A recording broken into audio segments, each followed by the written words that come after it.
France, le temps d'accueillir Lionel Ollinger, le directeur du tournoi. Bonsoir à vous Lionel. Bonsoir Valentine. Et à vos côtés, Stéphane Vuilk, responsable des partenariats publics. Bonsoir à vous Stéphane. Bonsoir. Alors on va le rappeler, bon, c'était écrit sur l'affiche, 4e édition. Oui. Ça commencera samedi, ça se terminera le 30 juin à Moulins-les-Metz. Donc rendez-vous quand même incontournable Arnaud en matière de sport. Rendez-vous incontournable.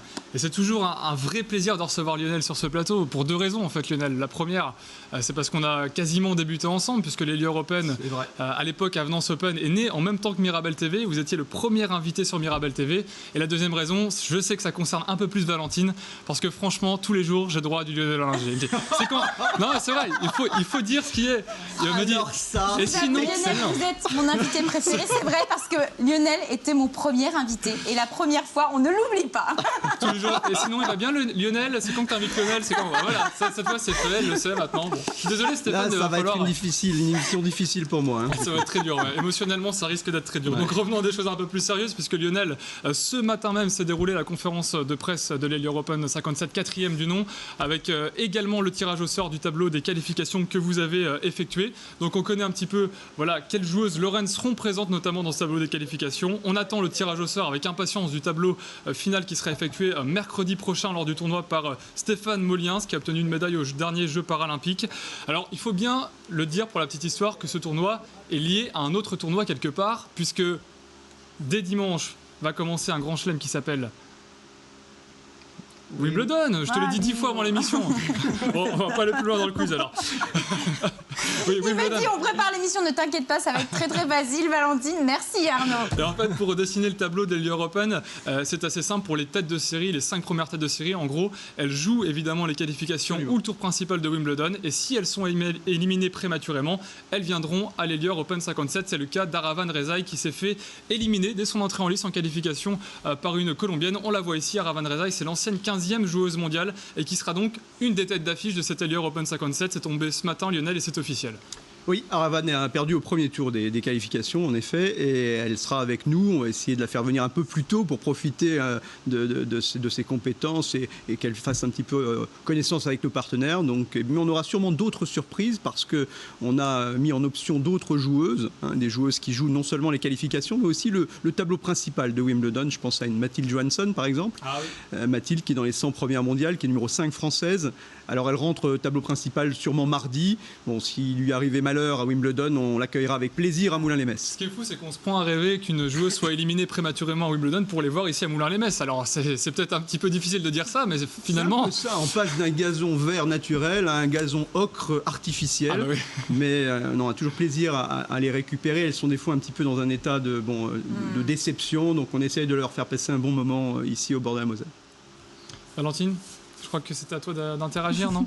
Non, je voulais effectivement parler du départ de Lionel. Mais non, mais on va en reparler de votre départ. Dur pour vous aussi, Valentine, mais oui, mais parce qu'on vous accueillait avec plaisir. C'est vrai qu'on a fait la première émission ensemble. Je me souviens, il y avait même eu une histoire de micro. Donc c'est dire. Vrai. Et forcément, on est attristé. Je sais que Lionel, on vous recevra une fois dans l'année pour l'opération balle jaune, par exemple. Par exemple, on trouvera d'autres prétextes, Valentine. Bon, mais ça va, je suis rassurée. Alors Stéphane, moi j'ai une question pour vous, parce que du coup, vous avez la pression.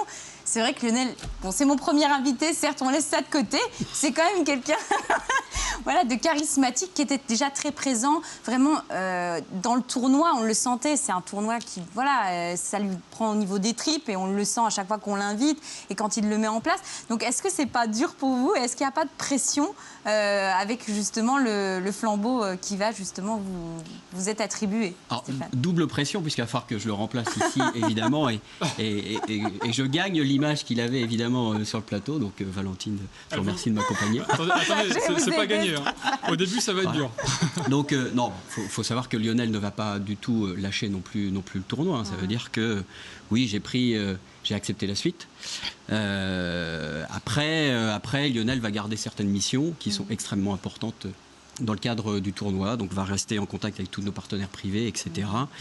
Va s'occuper également, entre guillemets, de la chasse aux joueuses, puisque c'est toujours difficile de monter un tableau. Assez sympa, quand même. Non, complètement. Mais il le fait très bien. Il le fait très bien. Voilà. Donc, voilà, la pression, elle est un peu sur autre chose, sur des choses, voilà, sur lesquelles je n'avais pas obligatoirement l'habitude. Mais je m'y ferai. Il faut souligner quand même que la passation de pouvoir est due au fait que Lionel, vous avez été élu président de la Ligue Lorraine de tennis, pour ceux qui connaissent le tennis, depuis janvier 2013. Donc voilà, nouvelle fonction, et du coup vous passez légitimement le témoin. Difficilement compatible, et puis c'est vrai que élu à la fédération aussi, donc beaucoup à Paris pour accompagner l'organisation de Roland-Garros et des tournois français. Mais je vais rester avec mon groupe d'amis à m'occuper évidemment de l'Allure Open 57. Et je vous retrouverai ici avec plaisir sur des sujets autres que celui-là. Sans problème. C'est noté. On va se faire un petit rafraîchissement de mémoire. C'était il y a un an, lors de l'Allure Open, 3e version, la victoire de la Française Audrey Bergaud. Alors je sais que c'est peut-être pas l'édition qui restera plus particulièrement qu'une autre dans votre cœur, puisqu'elle a été un petit peu gâchée par le climat également, et puis on va pas revenir sur les affaires avec les joueuses qui ont déclaré forfait pour s'engager autre part au tout dernier moment, mais c'est Audrey Bergaud, donc qu'on voit ici à l'image, qui a remporté la finale de l'Allure Open, 3e du nom. Cette année, donc, des nouveautés. Audrey sera là, tout comme la finaliste de l'an passé, une néerlandaise qui s'appelle Ejwijk, je crois, si je prononce à peu près bien. C'est juste, c'est bien, c'est bien. Cette année, on va revenir sur 3 aspects, 3 nouveautés, notamment le changement de date. On parlait de Wimbledon, maintenant c'est plus simple pour vous de négocier, puisque vous êtes une semaine plus tard. Absolument. Là, la Fédération française de tennis nous a fait confiance, nous a repoussé d'une date pour nous retrouver en 4e semaine du mois de juin. On a dû donc déplacer 2 tournois, un tournoi à Paris et un tournoi à Auxerre sur le calendrier français, mais on se retrouve avec la possibilité d'intégrer des joueuses du tableau final de Wimbledon. C'était pas possible avant puisqu'elles se préparaient pour Wimbledon, donc elles n'allaient pas venir à Moulins-les-Metz avant Wimbledon. Maintenant, elles peuvent venir juste après. Donc pour la chasse aux joueuses, c'est plus facile, Lionel. C'est plus facile pour la chasse aux joueuses. Hein. On fait avec les arguments qu'on a. Il se passe quelque chose sur ce plateau, j'ai l'impression qu'on est de trop, Stéphane. Là, je crois qu'on va bientôt partir. Mais... Donc, on attend évidemment des joueuses comme Mathilde Johansson, vous le disiez tout à l'heure, Petra Setkowska qui était dans les 30 meilleures joueuses mondiales, Irina Brémond qui sera là, ça c'est une certitude, tout comme Victoria l'arrière, ça c'est pour le plateau. Et puis, il va y avoir des innovations aussi, puisqu'il faut savoir que le tennis, comme vous l'avez répété ce matin en conférence de presse, Lionel, n'est qu'un prétexte finalement pour cet événement, et que les activités, on va peut-être laisser parler Stéphane sur ce sujet, il y en a beaucoup autour de l'Open. Voilà, donc une continuité de quelques actions, donc les concerts pratiquement tous les soirs, les différentes soirées, les animations sur les à-côté en fait, du tennis. Une des grandes nouveautés cette année, un partenaire privé non loin d'ici, France Aventure, installe un parc aventure sur le site, au milieu des arbres, de telle façon à pouvoir faire profiter à tous les enfants et tous les adultes du coin de cette nouvelle animation qui, à mon avis, amusera toutes les personnes de tout âge. Quoi. Et le fait d'avoir des activités comme ça, c'est pour drainer un maximum de public? C'est attirer quoi? De potentiels joueurs, des familles, des choses comme ça? Oui, le but, évidemment, c'est de faire venir des gens sur le site. C'est un site, entre guillemets, un peu reculé, donc il faut vraiment venir ici. Le tennis, aujourd'hui, tout le monde ne vient pas voir différents matchs de tennis. Par contre, le fait de monter différents événements autour permet, en théorie, de faire venir les gens et en même temps qu'ils puissent apprécier évidemment le niveau de tennis qui est extrêmement fort. Et pour le tennis, il y aura plus de night session donc, cette année également, normalement si le temps le permet évidemment, c'est-à-dire de matchs programmés le soir quand il fait nuit. Les cours de l'associé sont équipés pour et c'est toujours assez impressionnant de les voir aussi la nuit. Grâce d'ailleurs à l'entreprise de mon successeur qui, d'un point de vue du mécénat, a équipé le club. Donc, et tout ça entièrement gratuitement, je le dis, sur les animations, que ce soit sur le tennis professionnel ou sur les animations pour les enfants.